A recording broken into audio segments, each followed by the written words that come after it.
What's up to all the bosses, the shot callers, the money makers, the go-getters, and the hustlers?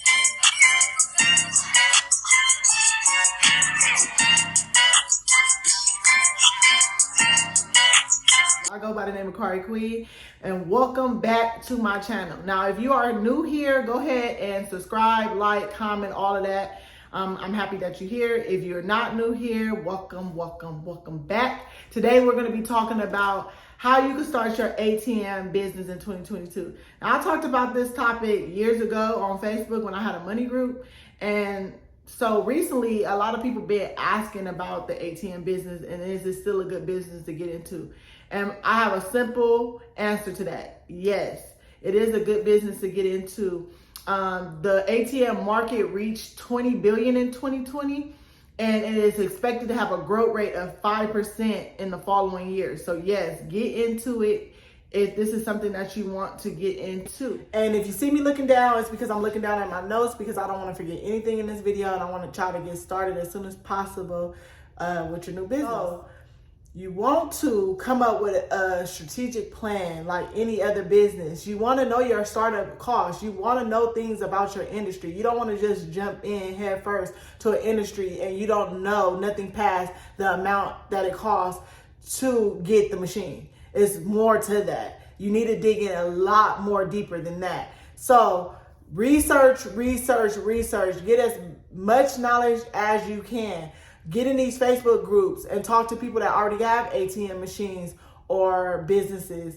Get a list of ATM companies, call them, get as much information that you can from them. They might be able to shine light on a good armed company when it comes to filling up your machine, a good technician, things of that nature, things that you probably wasn't even thinking of, they probably could shine some light on. So do as much research as you can.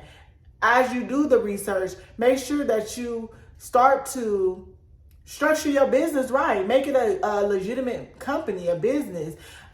So make sure that you got an LLC. Make sure that you get a business bank account. Make sure that you are on Google. If I'm looking for an ATM machine in that area, you need to be popping up. That's going to bring more, traffic to your machine, making you more money.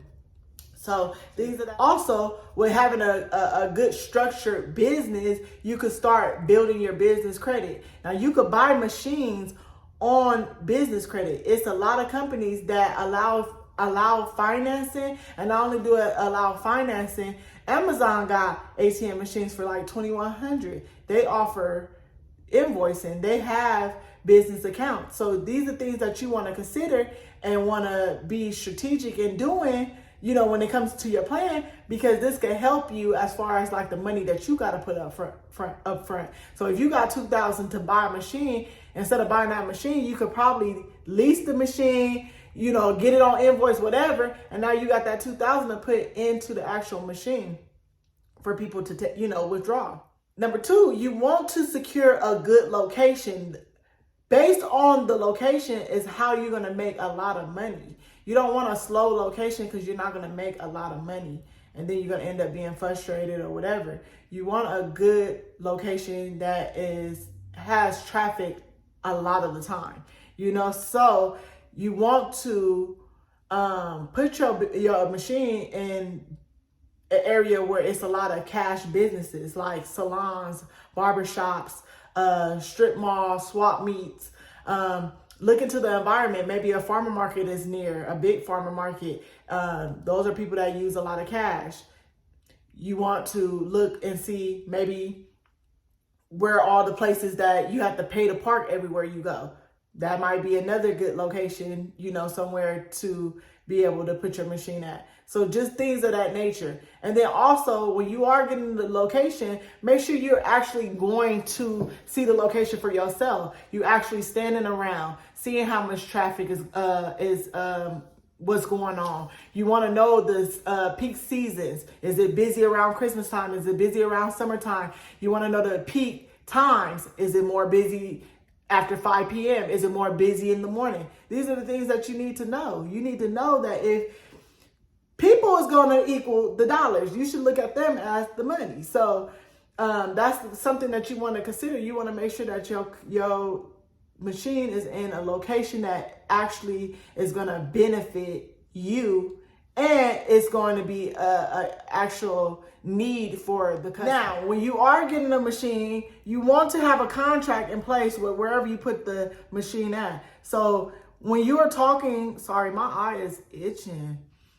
When you are talking to business owners about putting your machine in their establishment, you want to make it seem like it's going to be beneficial to the business owner versus yourself. Now, what I mean by that is that if you know that the business owner don't have an ATM machine, you want to make key points on what's going to be beneficial to them. Hey, this ATM machine can bring more traffic into your door. I'll put a sign in the window. I'll blink it out. People could come in at the same time they use the machine, but they're buying what you got going on, or they booking your services. Things I always wanted to make it seem like it's going to be beneficial to whoever you're bringing this business proposal to. Now, ATM machines cost anywhere from $2,000 to $2,500.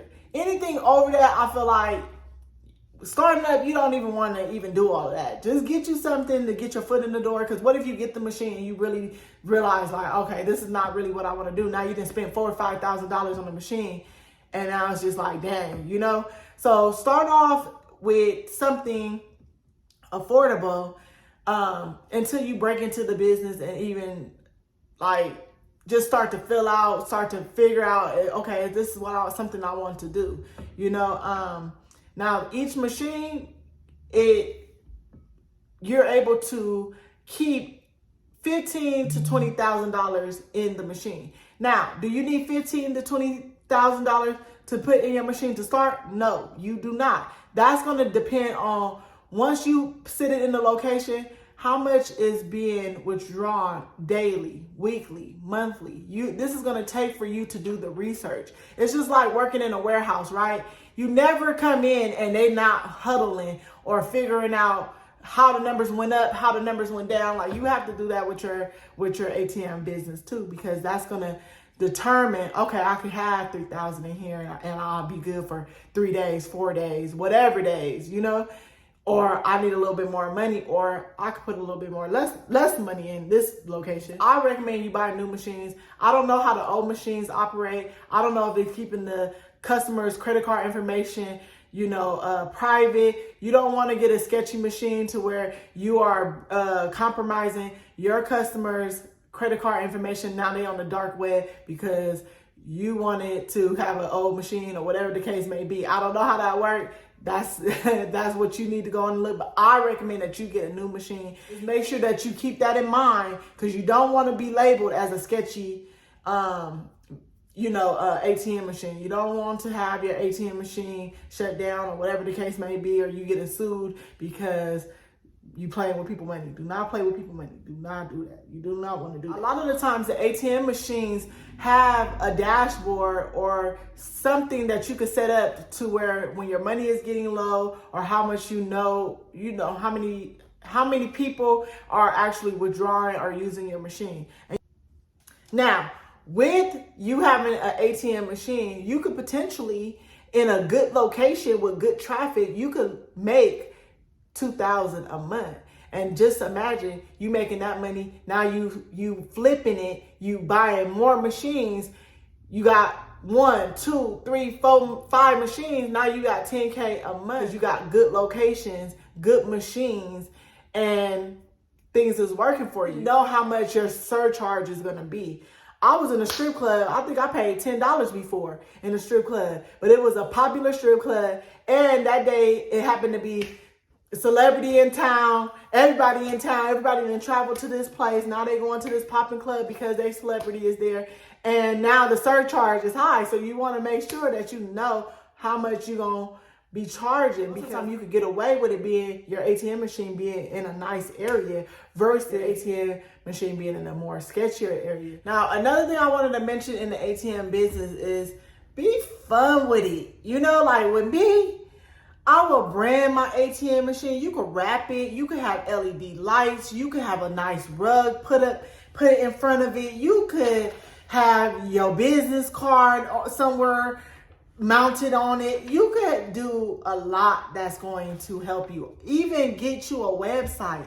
Even you know, people need to know who you partner with. Partner with people. You know what I mean? Like, just because it's an ATM machine business don't mean that it just got to be limited to that. You could be serving the community. People need to know your name. People need to know your brand. People need to know what you got going on. So then when you do start to get multiple locations, multiple ATMs, you're going to be known in the community or the area as a good ATM machine, as a good business owner, as somebody that is serving the community, somebody that has a good reputation. Like, these are things that you got to understand when it comes to business. So if you like what you heard today, if you like anything, let me know. Drop a money bag. Make sure you subscribe, like, comment, hit that bell. I'm going to be having a lot more videos on, you know, just different businesses and getting started. See you in the next video.